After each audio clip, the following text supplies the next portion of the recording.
Hi and welcome to our motorcycle jacket and pant guide. In this section we are looking at the different types for each riding style.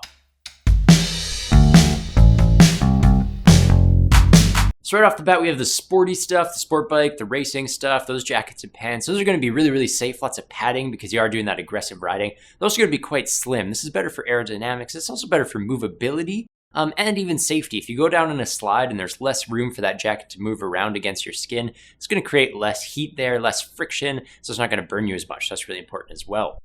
All this normally means leather, you're going to get better sliding protection from that, but textiles, of course, are going to be fine. A lot of sport bike guys will buy textile jackets and they will be really safe, especially if they have that high-tech Kevlar or Cordura or something like that in there.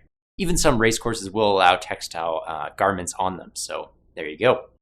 The other thing to note with a sport bike or racing jacket and pant is you're going to want them to bind together if you are buying two pieces. So if you have a jacket and a pant, sometimes they'll have straps and loops, and you're going to be able to bind those two top and bottom together. And then with that, if you go down in a crash, they're not going to come apart on you, which is really important there. Of course, you could buy one piece and just not worry about the whole thing. The last thing I'm going to mention about this is that a lot of sport bike jackets or full suits, they're going to have a speed hump on the back. That just takes up the space behind your helmet. So air vortices can't collect there, which ultimately reduces drag on your head and, of course, reduces neck fatigue from that. After that, we can look at a cruiser jacket or pants. This really blends fashion and function. Cruisers normally like leather on top. But of course, textile is cool too, especially if it's in the summer, get a mesh jacket or a textile. You get a lot of airflow, and that's going to be really great for you. On the bottom, cruisers will often do chaps. That's quite cool, full-on leather pants, or even just a casual look in some Kevlar jeans. We would recommend getting Kevlar jeans, though, a real reinforced, purpose-built motorcycle pant, rather than just riding in your, everyday jeans, because you are going to get a ton more safety from those reinforced jeans for sure. After that, we can look at something like a touring garment. This is really meant for those long distances, all weather. You're tackling all kinds of things. So it's going to be a looser jacket. You're going to be able to put insulation shells under that, thermal liners in there. It'd probably come with the jacket as well. But then you can also take those out and just have the mesh layer to let lots of airflow in there. They'll have adjustability straps down the side so you can cinch them up too, depending on if you have tons of layers in or if you have tons of layers out. See the next section for all the special features in jackets, because you're going to look for all of these in a touring jacket, If you're really in this thing all day, long days in the saddle, you're going to want those special pockets for your GPS, for your cell phone. You want a built-in hydration system. You may want the ability to put in a thermal liner, all those special features that we talked about in the next section. Those are going to be big for touring riders. Of course, all this means textile, right? I mean, normally for a touring rider, you're going to be looking at a textile jacket. Of course, leather can be done as well. It's totally up to you. After that, we're going to look at ADV, so adventure touring. This is basically exactly like touring, the section that we just did. The only difference is ADV riders are going to go off-road a little bit, and with that, you're going to look for a bit of a thicker shell on the outside. So a thick Cordura, something like that on the exterior of the jacket, just because you're going to be taking branches off you. You may take a tumble in the rocks, all that stuff you get from riding off-road. So basically, textile jacket, just like touring, but maybe a little bit tougher if you're doing that ADV riding. After that, we can look at off-road and motocross. This is where it gets really different. See, for everything before this, the main worry is, you take a spill on the pavement and you're sliding for a long way. You have to worry about abrasion resistance.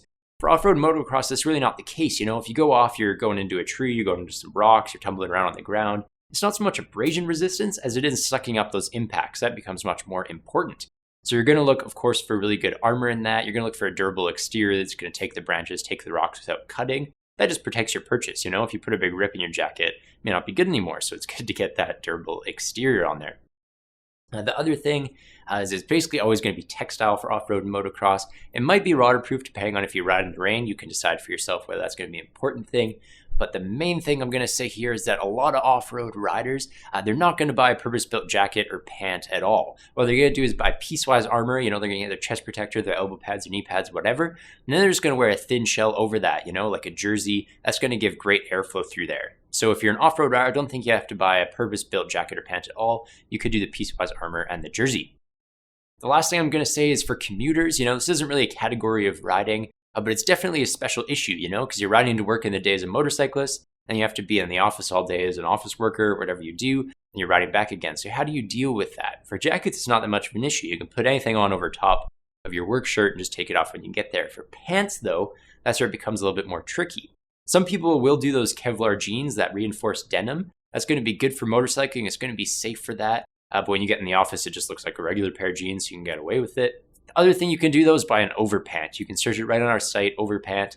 With that, basically it's going to be exactly like a motorcycle pant. It's going to be waterproof. It could be reinforced with all kinds of armor panels. It's going to be quite tough. It's going to be good in the weather. So all of the benefits of a regular abrasion-resistant motorcycle pant, but it's designed to go over top of your regular slacks, your dress pants, whatever it is that you're wearing to work. So you can wear your overpant on the motorcycle to work. When you get wherever you're going, just take it off and you're there in your work clothes, which is great. That's really it for all these different types. There's a couple things you may look for in each, but we would never presume to tell you what to wear. For whatever bike you ride, whatever jacket you want, you should really do what makes you happy, whatever you think is going to be best for you. Thank you very much for watching this guide. We have lots more coming, so be sure to stay tuned. Thank you.